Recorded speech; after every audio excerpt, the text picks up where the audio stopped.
If your plant's hue is white, chlorophyll's not in sight. Pale mutation. Won't photosynthesize, can't soak up the sunshine. Variegation. Here are 5 mistakes to avoid when growing orchids. Never water your plant with ice. They're tropical. They don't know that cold. Just water from the top with room temperature water and only hit the roots. Let the excess drain out. The roots will turn green. Don't water again until they've turned silver. Like I said, don't hit the leaves with water. Only water the roots when we're watering our orchids. Don't throw the orchid away when the blooms have fallen off. With proper care, they will bloom again and give you brand new flowers. Never plant in typical houseplant soil, always something more airy like orchid bark or long fiber sphagnum moss. And this is too far away from a window to get flowers. This is a more accurate representation of the amount of sky it needs to see in order to bloom. A lot of people know that bamboo is a grass, but did you know that when it blooms, it dies? Globally, back when the British Empire was still sending out expeditions with researchers and botanists, scientists would bring back samples of their plants to live in the botanical gardens. And because we had new plants to cultivate and study, scientists were first able to describe the phenomenon of gregarious flowering. Bamboo species across the world, regardless of geographical location, temperature, or care conditions, were all blooming at the same time. So plants from Asia brought to Europe were in bloom at the same time. And you wouldn't think that that would be an issue. However, bamboo flowering leads to death. Singular species forests and gardens and collections were all dying at the exact same time. Lucky for us, there's about 1,700 species of bamboo, and they all have different flowering habits and interval patterns. Each species is different, but they can be so hard to study because the interval pattern can be anywhere between decades and centuries. Most herbaceous bamboo species flower annually. It's the woody species that flower so infrequently. And before you fact checkers get on me, there are 3 types of flowering. The first example being continuous or annual. These plants continue to bloom year after year with no effect on vegetative growth, but the seeds are not usually viable. And then we got sporadic. Sporadic flowering happens on just a few culms of the plant and rarely results in death, but the seeds are not viable. But we're talking about gregarious flowering. It happens all over the world over the course of a few years until all the forest dies. Before you put your plants outside for the summer, remember these 3 things. The first thing you want to remember is most tropical houseplants aren't suited for direct sunlight. So we want to make sure to hang them in full shade, or at least avoiding afternoon sun from like 12 o'clock to 4 p.m. You're going to have to water a lot more frequently. With the extra airflow and the extra heat, the extra light, your plants are going to dry out a lot faster. So if you had a schedule indoors with your plants, you're probably going to have to water much more frequently than that. Most houseplants are tropical, so they're not used to cold weather. So, especially during the first few months of spring, it can drop below about 50 degrees. And if that's the case, make sure to bring your plants inside.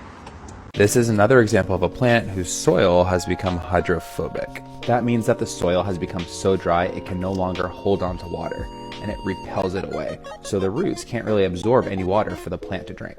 Despite routine watering, your leaves may start to wilt, or, for example, with this prayer plant, they'll become burnt. Let's walk through the watering process and see what actually happens.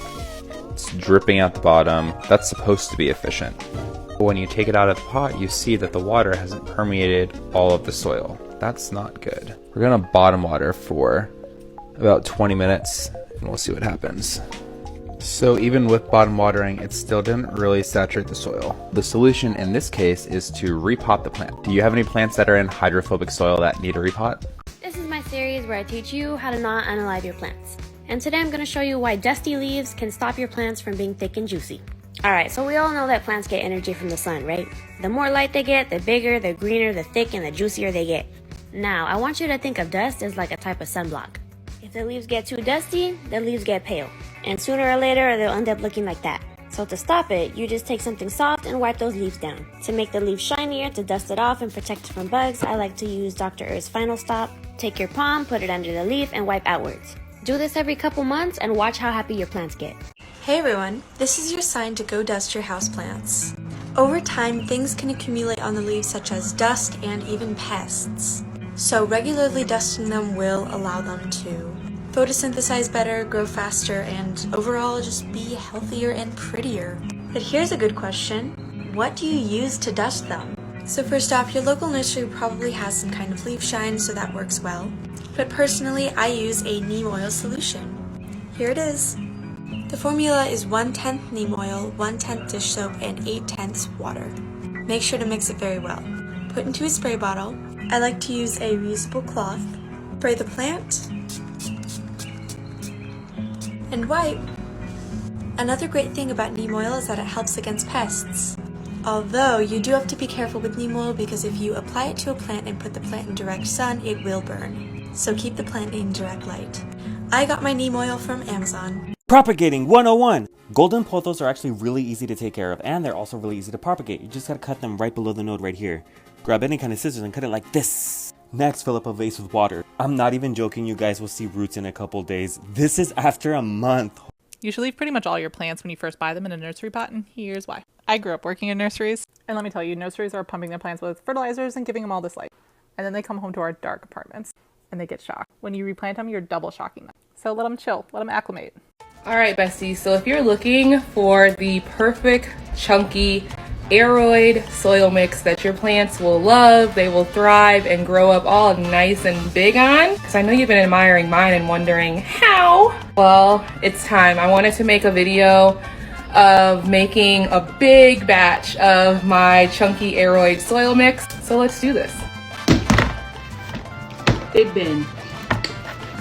Okay, let's find the soil. Gotta find soil.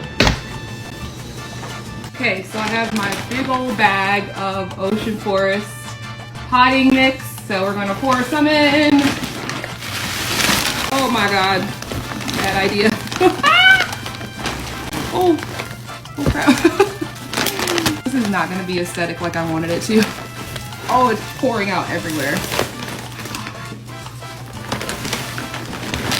I have my orchid bark. I'm using the Guller Orchids brand and it's really, really good. I love it. Gonna need one more.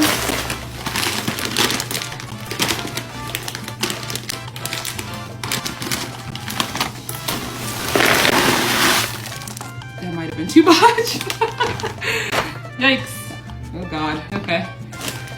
I'm gonna use this cocoa pour that I've had and just mix it in there, just for kicks.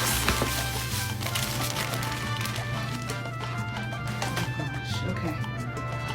We're doing it. And it is perlite. I get these big bags.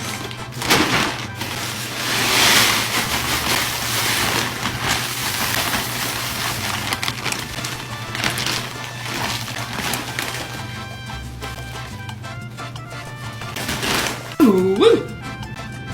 Don't try this at home, kids. That was a lot. All right. So this is what it looks like right now. Not as aesthetic as I wanted it to be, but I'm about to do a big ol' grab hand mix of it. This is honestly my favorite part. Like feeling dirt and just earthly things is so soothing, is so therapeutic. So I'm glad to be making like a big batch of this stuff, honestly. Probably gonna be too chunky, but let's hope not.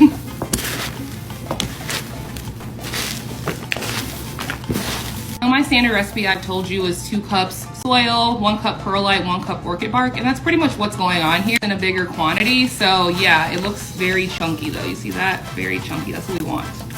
And now it's time to repot some plants. Yes, we're ready for spring. Spring has sprung.